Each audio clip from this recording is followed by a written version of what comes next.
moderator dan pemudah cara bagi wacana Tamadun Islam Umat Ulama dan juga Umara, Dr. Hazman Hasan, yang saya kasih yang berhormat Senator Datuk Paduka Dr. Johari Mat, yang berusaha Datuk Dr. Awang Sarian, Ketua Pengarah Dewan Bahasa dan Pustaka, Tuan Haji Khalid Suhaimi, Pengarah Penerbitan, begitu juga Encik Zubairi Abbas, Ketua Editor Majalah, Ustaz Salahuddin, Ahli Majlis Agama Islam Perlis yang saya kasih Datuk Abu Bakar, begitu juga sekalian hadirin hadirat, tuan-tuan, perempuan, muslimin wal muslimat rahimakumullah. Assalamualaikum warahmatullahi wabarakatuh.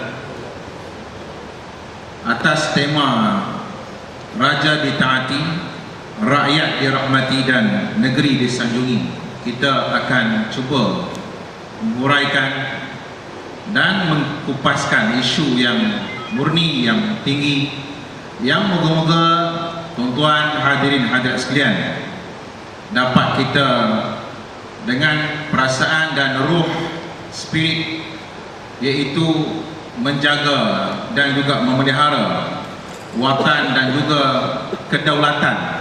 Itu harus kita teruskan, sesuatu yang merupakan amanah dan tanggungjawab sebagai anak watan untuk menjaga kedaulatan dan watannya itu.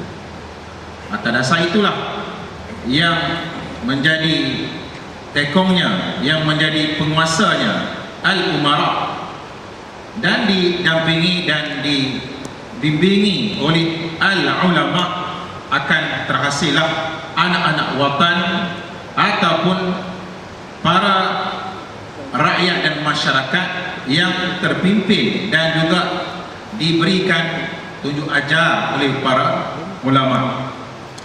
Wacana Tamadun Islam yang kita bahaskan pada pagi yang mulia di Dewan Warisan ini sebenarnya satu imbauan sejarah dan ulang tayang Tamadun Islam, membuktikan bahawa antara ulama dan umara merupakan satu hubungan yang saling erat dan saling berpaut antara satu sama lain. Persoalan yang timbul, siapa yang dikatakan al-ulama, itu isunya, dan siapakah pula al-umara. Ringkasnya boleh kita faham dan boleh kita jadikan ia sebagai jawapan permulaan. Nanti kita akan masuk ke gelanggang berbahas yang lebih tidak formal lagi. Sekarang baru nak masuk gear yang pertama, kan? Al-ulama asasnya mereka yang arif, mereka yang alim dalam hukum hakam agama. Sedangkan al-umara mereka yang diberikan mandat dan kuasa untuk memerintah lebih-lebih lagi dalam urusan mentadbir dunia ini. Yang satu alim dalam ilmu ad-din, satu lagi mahir dalam mentadbir ad-dunia. Kena ada kombinasi ad-din wa dunia, kena ada, iaitu kesepakatan dan juga garapan antara yang alim dalam bidang ad-din, juga yang begitu bijak dan berhemah dan juga berwibawa dalam mengurus dan melaksanakan pentadbiran ad-dunia. Dengan demikian moga-moga akan tercapailah al-hasanah fid dunia wal hasanah fil akhirah. Itu harus kita faham, jangan dipisahkan antara al-ulama wal umara, agar di dunia kita takbir dengan jayanya, di akhirat kita menuju dengan bahagianya.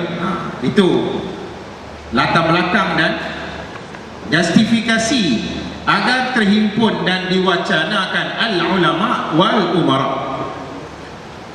Dahulu sejak daripada baginda zaman Rasulullah SAW, disusuli pula oleh Khalifat Rasulullah Abu Bakar As-Siddiq, Al-Khulafa Ar-Rashidin Al-Mahdiyin, dan sampailah kepada di Nusantara terdapat juga pemimpin dan al-umara, al-ulama dan umara itu rupa-rupanya dua dalam satu.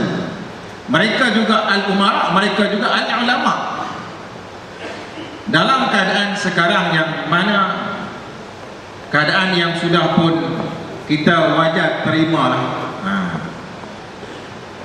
bukan jurang yang membezakan, tetapi keadaan yang telah pun melahirkan suasana itu, suasana yang al-ulama dan al-umara itu sudah pun tidak dapat diduakan dalam satu badan ataupun dalam satu insan.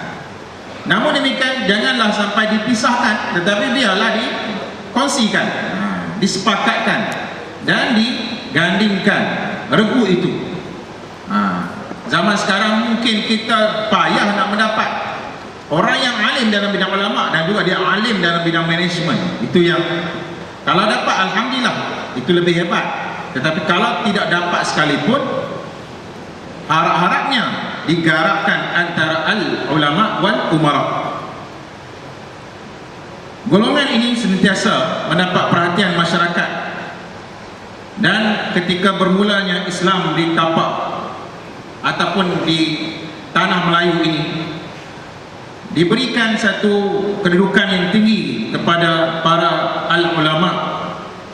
Bahkan tuan-tuan yang dirahmati Allah Subhanahu wa taala, Anas bin Malik yang mana telah meriwayatkan hadis Rasulullah SAW, inna mathalal ulama fil ard kamathalin nujum yuhtada biha fi dhulumatil barri wal bahr fa idza intamasatin nujum awshaka an tadillal hudat.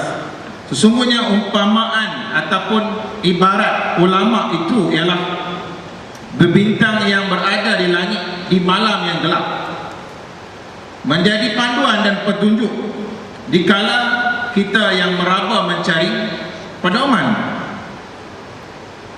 Dan apabila ia terbenam, maka dikhawatiri kalaulah bintang itu sudah hilang dan ulama pun sudah tidak ada, dikhawatiri tidak ada lagi pedoman dan pembimbing jalan. Itu hadis yang diriwayatkan oleh Imam Ahmad bin Hanbal. Hadirin hadirat sekalian, kesinambungan pengiktirafan dan penghormatan golongan ulama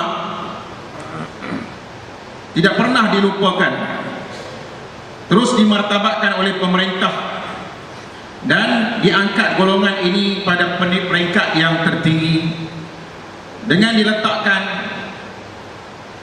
ulama ini sebagai penasihat. Ulama juga dibariskan sebagai golongan-golongan yang dapat memberi sumbangan kepada kemajuan. Alhamdulillah, di dalam Majlis Agama Islam dan ada istiadat di Perlis, ahli-ahli yang menganggotai ahli Majlis Agama Islam tergolong di kalangan al-ulama wal umara. Garapan itu wujud, dan yang dipertuanya iaitu yang teramat mulia Tunku Raja Muda Raja Perlis sendiri. Garapan dan juga pakatan itu dan keseragaman itu dapat diadunkan dalam mesyuarat al-ulama dan umara, sesuai juga dengan sabda Rasulullah SAW daripada Abi Hurairah radhiyallahu taala anhu, yang mana Rasulullah SAW bersabda, sab'atun yudhilluhumullah yawma la dhilla illa dhilluh, antaranya imamun adil. 7 golongan yang Allah beri perlindungan dan payungan di hari yang tidak ada payung nanti, melainkan payung Allah semata-mata. Itulah pemimpin dan ulama dan umara yang dinamakan sebagai pemimpin yang adil. Menjelaskan betapa besarnya peranan al-umara, sebab itulah Khalifah Umar bin Khattab pernah memberi nasihat kepada Abu Musa al-Ash'ari, gubernur di Mesir. Penguasa yang paling berbahagia ialah rakyatnya turut merasa bahagia hidup di bawah pemerintahannya, sementara penguasa yang paling sengsara ialah di mana rakyatnya merasa sengsara di bawah pemerintahannya. Ingatlah pesan Umar bin Khattab kepada gubernurnya, ingatlah, janganlah jadikan jawatan itu sebagai jambatan untuk kemewahan, dan janganlah Anda hidup bermewah-mewahan, kelak pegawai-pegawaimu akan meniru dan mengikut rentakmu. Itu dipesan oleh Umar bin Khattab untuk melandaskan ataupun menggariskan kepada para gubernurnya dan pentadbirnya itu. Sidang jemaah sekalian, Imam Al-Ghazali ketika mengulas peranan ulama dan juga umara pada zamannya pula menyatakan adalah menjadi kebiasaan para ulama melakukan kerja amar ma'ruf dan nahi mungkar tanpa mengira sebarang tentangan ataupun tuhuhan. Mereka percaya bahawa Allah akan menjaga mereka dan mereka rela menghadapi sebarang tentangan kalau ditakdirkan begitu oleh Allah, oleh kerana mereka itu ikhlas, jujur dan menyumbangkan tenaga semata-mata untuk menegakkan ilmu. Maka orang ramai mudah menerima nasihat. Tetapi sekarang disebutkan oleh Imam Al-Ghazali, lidah para ulama ditakuti menjadi kelu dan diikat oleh kepentingan-kepentingan yang tersendiri. Kalau mereka bercakap tidak akan berjaya kerana pembawaan hidup mereka berbeza dengan apa yang dicakapkan. Sesungguhnya rakyat akan rosak kerana pemerintah, dan pemerintah akan rosak kerana ulama. Sementara ulama pula rosak kerana tamaknya harta dan pangkat. Wal'iyazbillah. Itu sebagai satu landasan agar pihak ulama dan umara juga perlu berhati-hati. Apabila ulama dan umara berada di hadapan sebagai tekong yang baik, maka alhamdulillah kita akan menghadapi rakyat dan masyarakat yang baik. Semalam saya berada di Masjid Alwi Kangam. Alhamdulillah, dalam kuliah yang bertajuk bersediakah menyambut Ramadan 1413, saya amat-amat berbesar hati, yang amat berhormat Tuan Azlan bin Man, Menteri Besar Khalif, berada dalam majlis. Jadi semasa saya pun menyampaikan kuliahan dan ulama memberikan, iaitu orang kata pengisian, umara juga turut merancakkan majlis, dan di tengah-tengahnya para masyarakat dia akan mengimarahkan. Yang tu yang kita seronok. Yang kita seronok yang ulama pun ada, umara pun ada, rakyat pun akan semuanya berbahagia dengan kesepaduan dan paduan ini. Percayalah, berdasarkan hadis-hadis Rasulullah dan juga pandangan tokoh ulama, hubungan antara ulama dan umara merupakan tunjang kepada kekuatan umat Islam. Mereka lah yang berada di barisan ataupun saf yang paling hadapan untuk menentukan jaya ataupun jatuhnya bangsa itu, ummah itu. Lihatlah sebagaimana yang kita dapat saksikan sekarang, institusi dan juga universiti dan juga majlis agama Islam, termasuklah juga perbankan Islam dan banyak lagi yang dapat dibangunkan dan dimajukan dengan garapan al-ulama dan juga al-umara ini. Allah Subhanahu wa taala berfirman, wa'adallahu alladhina amanu minkum wa 'amilus shalihat la yastakhlifannahum fil ard kama istakhlafal ladzina min qablihim wa la yumakkinanna lahum dinahum alladzi irtada lahum wa la yubaddilannahum min ba'di khawfihim amna ya'budunani la yusyrikuna bi syai'a wa man kafara ba'da dzalika fa ulaika humul fasiqun. Allah memberikan janji kepada orang yang beriman dan beramal saleh di antara kamu wahai umat Muhammad sallallahu alaihi wasallam, bahawa dia Allah akan menjadikan mereka itu penguasa-penguasa yang memegang kuasa pemerintahan di bumi, sebagaimana dia menjadikan orang-orang sebelum daripada mereka khalifah yang berkuasa. Dan dia akan menguatkan dan mengembangkan agama mereka, itu agama Islam yang Allah redha kepada mereka. Dan dia juga akan menggantikan mereka dan memberikan kepada mereka keamanan setelah ketakutan. Mereka terus beribadat kepadaku dan tidak akan melakukan syirik kepadaku. Dan ingatlah, sesiapa yang kufur ataupun menentang sesudah itu, mereka lah orang-orang yang fasik. Bersyukur kita di negeri Perlis ini, alhamdulillah, sejak daripada 1915 something begitulah, telah bermula kembali kesedaran untuk kembali kepada beramal dan berpegang